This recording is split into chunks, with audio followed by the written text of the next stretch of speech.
Apple resources private limited. Wood apple resources में आप सभी का स्वागत है। कक्षा 5वीं हिंदी। मैं आपकी शिक्षिका धरा हूँ और ये हैं आपके दोस्त। मैं रुपी। मैं हैप्पी। आज हम पढ़ने वाले हैं पाठ 5 ओणम। इस पाठ के द्वारा हम केरल के प्रसिद्ध त्योहार ओणम के बारे में जानेंगे। दोस्तों, हमारे देश में कई धर्मों के लोग रहते हैं।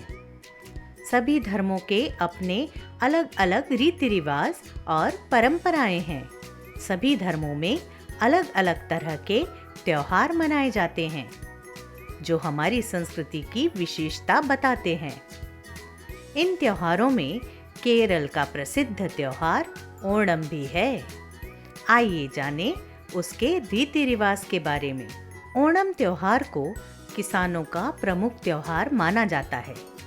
वहाँ के लोग इसे बड़ी धूमधाम के साथ मनाते हैं। यह त्योहार 10 दिनों तक चलता है। इस त्योहार को मनाने के पीछे एक कहानी है जिसके बारे में हम जानेंगे। केरल के लोगों का मानना है कि उनके राजा महाबली उस दिन स्वर्ग लोक से वहां आते हैं। उनके स्वागत में वे तरह तरह की तैयारियां करते हैं और त्योहार मनाते हैं।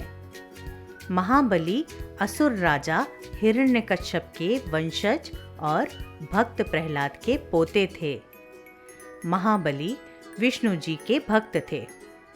जब वे बड़े हुए, उनका साम्राज्य भी बहुत बढ़ गया। उनकी प्रजा उनसे बहुत खुश रहती थी। महाबली का साम्राज्य दिनों दिन बढ़ता गया। यह देखकर देवताओं को चिंता होने लगी कि महाबली तो स्वर्गलोक पर भी अपना आधिपत्य जमा लेंगे। देवताओं ने विष्णु जी से मदद मांगी। विष्णु जी ने देवताओं की मदद करने के लिए माँ अदिति के बेटे के रूप में जन्म लिया, जो वामन भगवान के नाम से जाने गए। एक बार महाबली ने अश्वमेघ यज्ञ करने का विचार किया। यह सुनकर देवताओं को चिंता होने लगी कि यदि यह यज्ञ संपूर्ण हो गया तो तीनों लोकों में असुरों की शक्ति बढ़ जाएगी और वे देवताओं पर अपना अधिकार जमा लेंगे। दोस्तों, कहानी को आगे बढ़ाने से पहले जाने अश्वमेघ यज्ञ के बारे में। दोस्तों, क्या आप अश्वमेघ यज्ञ के बारे में जानते हैं?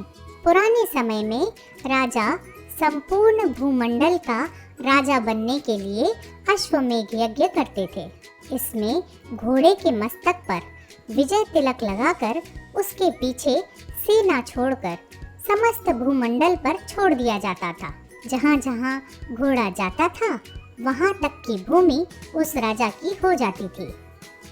यदि किसी राजा को अधीनता स्वीकार नहीं होती थी तो उस घोड़े को वह बंदी बना लेता था।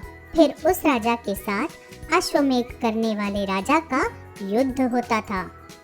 यह यज्ञ वही राजा करता था जिसे अपनी शक्ति पर पूर्ण विश्वास होता था।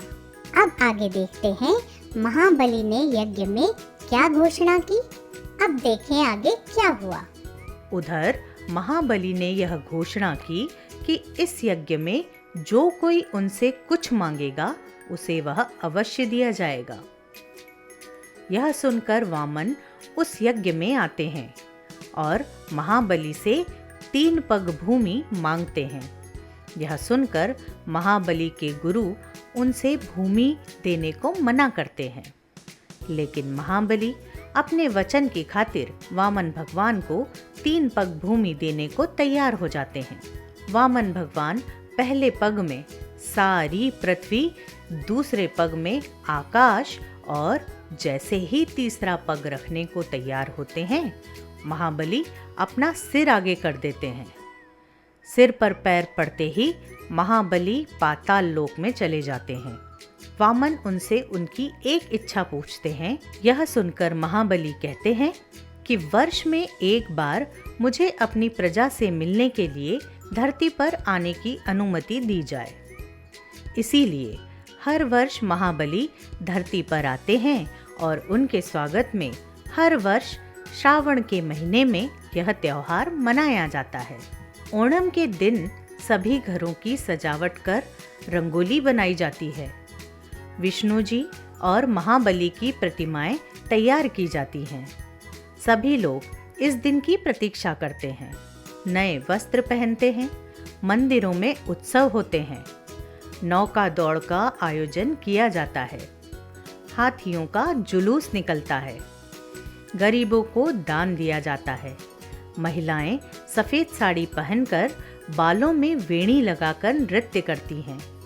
ओणम का त्योहार सभी धर्मों के लोग प्रेम और सौहार्द से मनाते हैं।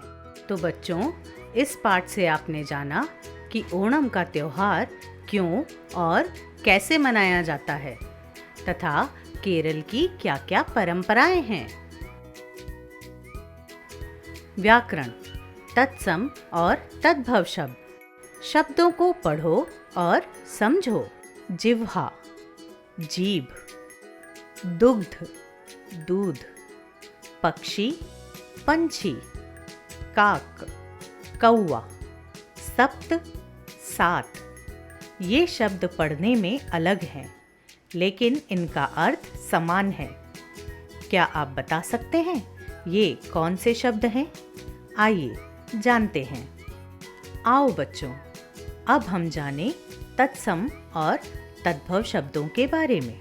तत्सम शब्द, जो शब्द संस्कृत भाषा से हिंदी भाषा में बिना किसी परिवर्तन के आए हैं, वे तत्सम शब्द कहलाते हैं।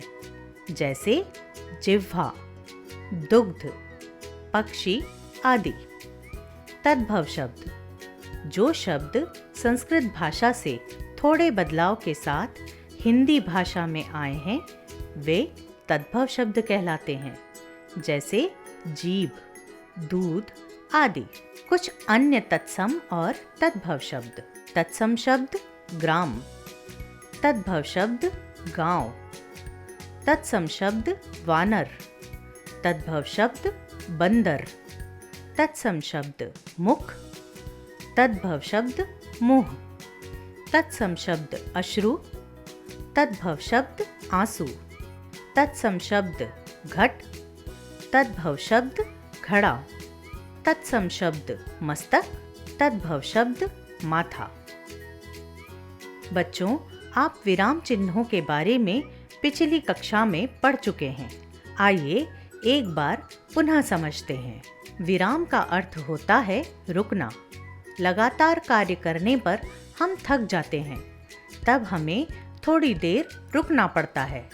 इसी प्रकार भाषा में बोलते या लिखते समय अपनी बात को स्पष्ट करने के लिए बीच बीच में रुकना पड़ता है। इसके लिए हम विराम चिन्हों का प्रयोग करते हैं। कुछ विराम चिन्ह इस प्रकार हैं। पूर्ण विराम, अल्प विराम, प्रश्नवाचक, विस्मयादि बोधक, योजक चिन्ह, निर्देशक चिन्ह, हंसपद चिन्ह, लाघव या संक्षेप सूचक चिन्ह। पूर्ण विराम, वाक्य के समाप्त होने पर कुछ देर रुकने के लिए पूर्ण विराम लगाया जाता है। जैसे प्रतिदिन व्यायाम करना अच्छा होता है, पूर्ण विराम। अल्प विराम, वाक्य में थोड़ा रुकने के लिए अल्प विराम लगाया जाता है। जैसे मेरे पास लाल अल्प विराम, पीली अल्प विराम, गुलाबी और हरे रंग की पतंगे हैं। प्रश्नवाचक चिन्ह, वाक्य में प्रश्न पूछने के लिए प्रश्नवाचक चिन्ह का प्रयोग किया जाता है। जैसे तुम कल कहाँ जा रहे हो? प्रश्नवाचक चिन्ह। विस्मयादि बोधक चिन्ह, वाक्य में हर्ष, शोक, घृणा, आश्चर्य आदि भावों को प्रकट करने के लिए विस्मयादि बोधक शब्दों का प्रयोग भी किया जाता है। इस चिन्ह के साथ कुछ विस्मयादि बोधक शब्दों का प्रयोग भी किया जाता है। जैसे अरे, उफ, वाह, ओह आदि। उफ विस्मयादि बोधक चिन्ह, आज तो बहुत गर्मी है, पूर्ण विराम। वाह, विस्मयादिबोधक चिन्ह, कितना सुंदर बगीचा है, पूर्ण विराम।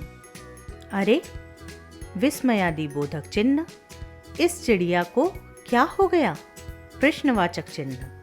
ओह, विस्मयादिबोधक चिन्ह, मैं तो पुस्तक घर ही छोड़ गया, पूर्ण विराम। योजक चिन्ह, वाक्य में दो शब्दों को जोड़ने या उनके दोबारा आने पर योजक चिन्ह लगाया जाता है। जैसे जीवन में सुख, योजक चिन्ह, दुख आते रहते हैं, पूर्ण विराम। मुझे दाल, योजक चिन्ह, चावल बहुत पसंद हैं, पूर्ण विराम। निर्देशक चिन्ह, किसी भी संवाद में कुछ निर्देश देते समय निर्देशक चिन्ह का प्रयोग किया जाता है। जैसे निम्नलिखित प्रश्नों के उत्तर दीजिए, निर्देशक चिन्ह। प्रिया ने कहा, निर्देशक चिन्ह, मैं तुम्हारे साथ चलूंगी, पूर्ण विराम। क्रिया के उदाहरण हैं, जैसे निर्देशक चिन्ह। हंस पद चिन्ह, वाक्य में कोई अंश छूटने पर हंस पद चिन्ह लगाया जाता है। जैसे मैं बाजार से हंस पद चिन्ह दूध लाया, पूर्ण विराम। लाघव या संक्षेप सूचक चिन्ह, इस चिन्ह का प्रयोग शब्दों को संक्षिप्त रूप में लिखने के लिए किया जाता है। जैसे डॉक्टर, डॉ लाघव चिन्ह।